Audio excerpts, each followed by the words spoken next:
Bueno, hoy a la mañana tuvimos la audiencia pública en las sesiones de la Comisión Interamericana de Derechos Humanos, que en este caso están sucediendo en Panamá, suelen suceder en Washington, pero hay sesiones ahora extraordinarias en Panamá y aquí estamos.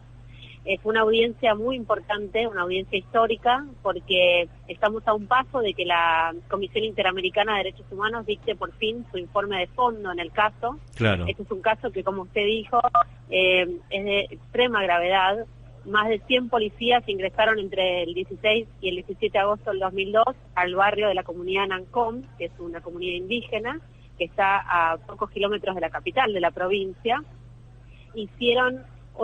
Detuvieron a más de 80 personas de manera arbitraria e ilegal, a muchas las torturaron, a muchos de ellos, además de torturarlos físicamente de manera totalmente extrema, les recibieron un trato discriminatorio muy profundo, les decían sucios, roñosos, indios de mierda, todo esto bajo la supuesta excusa de que buscaban a una persona, a un grupo de personas que habían supuestamente tenido que ver con la muerte de un policía a unos 20 kilómetros de la comunidad. Claro. Eso significó que haya policías apostados por más de 40 horas sitiando una comunidad indígena que estaba totalmente incomunicada, que no tenía ninguna posibilidad de defenderse, que no sabía ni siquiera por qué los policías estaban ahí. Incluso hubo viviendas que estuvieron tomadas por la policía por el día entero, entre el 16 y el 17, una mujer embarazada de 8 meses que fue empujada por la policía y a la que se le precipitó el parto. Hubo 2 heridos de bala que no murieron por simple casualidad, no hubo muertos de simple casualidad entre los miembros de la comunidad, porque la policía disparó a quemarropa con balas de plomo, y hay personas que hasta el día de hoy tienen secuelas físicas tremendas que nunca fueron atendidas por el Estado provincial, nunca. Claro. Es un caso, digamos, yo diría que es el caso más grave que existe en la Argentina desde la recuperación democrática. No conocemos antecedentes, nosotros desde el CELT trabajamos con una agenda muy amplia en derechos humanos y en violencia policial. No conocemos un antecedente como este desde la recuperación democrática, y lo que es realmente grave es que el Estado provincial y tampoco el Estado nacional nunca se hicieron cargo de reconocer lo sucedido y de reparar lo que sucedió. Ahora, y hoy lamentablemente... Sí.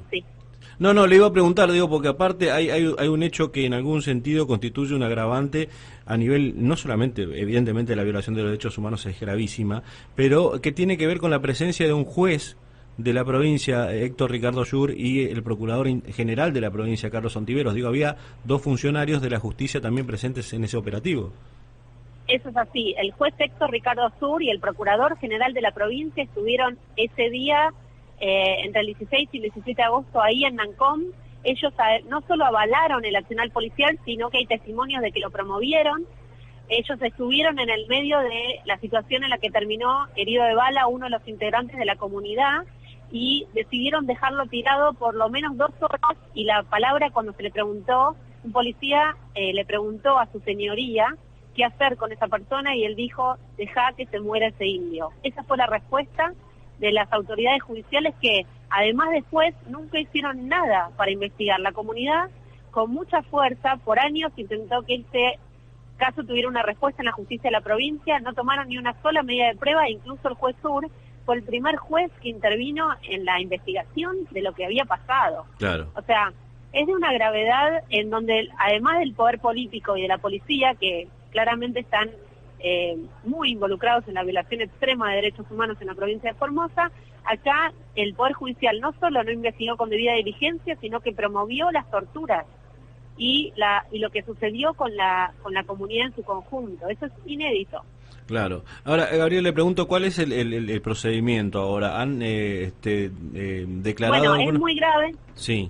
Es muy grave lo que sucedió hoy, porque estuvo presente la fiscal de Estado de la provincia y estuvieron presentes varios representantes de la Cancillería Argentina y de la Secretaría de Derechos Humanos, y la comisión le preguntó varias veces, el presidente de la audiencia, que es el relator para Argentina, Francisco Eguiguren, el comisionado Eguiguren, y otros comisionados le preguntaron varias veces al Estado si estaba dispuesto a reconocer lo que había sucedido, para ver, bueno, cuál es la posición del Estado argentino, tanto el Estado provincial y el Estado nacional.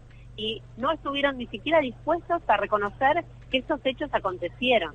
Claro. Entonces, no solo nunca han tomado ninguna medida para repararlo, sino con Israel ahí presente, dando un testimonio muy valioso, digamos, de extrema fuerza de la pelea que ellos llevan hace años, con una situación de extrema vulnerabilidad, ni siquiera estuvieron dispuestos a reconocer lo que pasó. Nosotros planteamos que este caso además no es un caso aislado y que da cuenta de un contexto de discriminación estructural contra las comunidades indígenas en la provincia de Formosa, que está además sellado por un patrón de violencia institucional y de impunidad total contra las comunidades indígenas de la provincia. Relatamos además otros 7 casos en la audiencia que tienen que ver con represiones y violencia institucional gravísima contra comunidades indígenas en los últimos años, para demostrar que no hay ninguna condición para el supuesto diálogo que la fiscal de Estado quiso plantear hoy, cuando se la pasan tratando a las comunidades indígenas básicamente con balas de plomo. Claro, ¿la fiscal de Estado de la provincia o del Estado Nacional es la que estuvo? La fiscal de Estado de la provincia. Zavala de Copes es... Sí, exacto. Ajá, sí.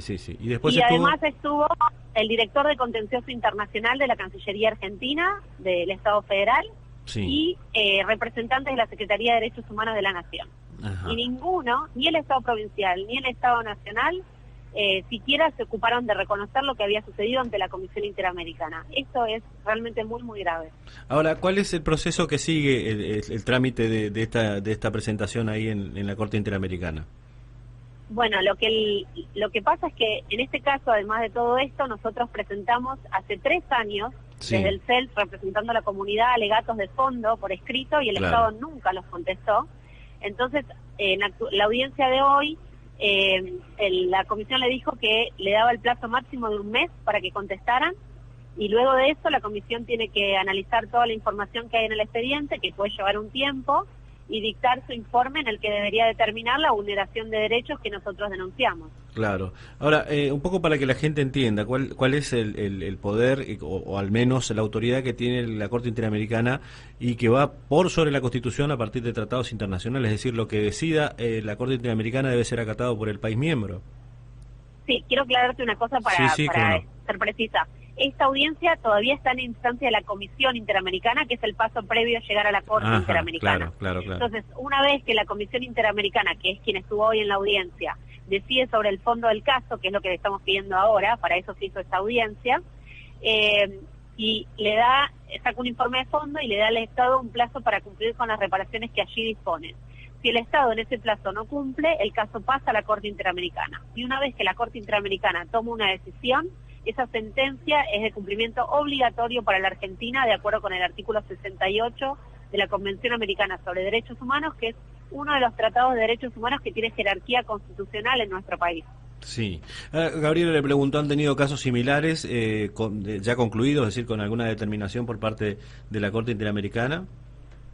Sí, hemos tenido varios casos que litigamos, como el caso Gutiérrez, que tiene que ver con la muerte de un policía en la provincia de Buenos Aires, como el caso Bulacio, que bueno, es muy conocido en todo el país, como el caso Kimmel, que tiene que ver con libertad de expresión, o sea, una cantidad de casos, y bueno, muchos de ellos han significado una condena, en todos esos, ha habido una condena al Estado argentino, y el Estado argentino ha debido tomar medidas en cada uno de ellos para reparar los derechos violados.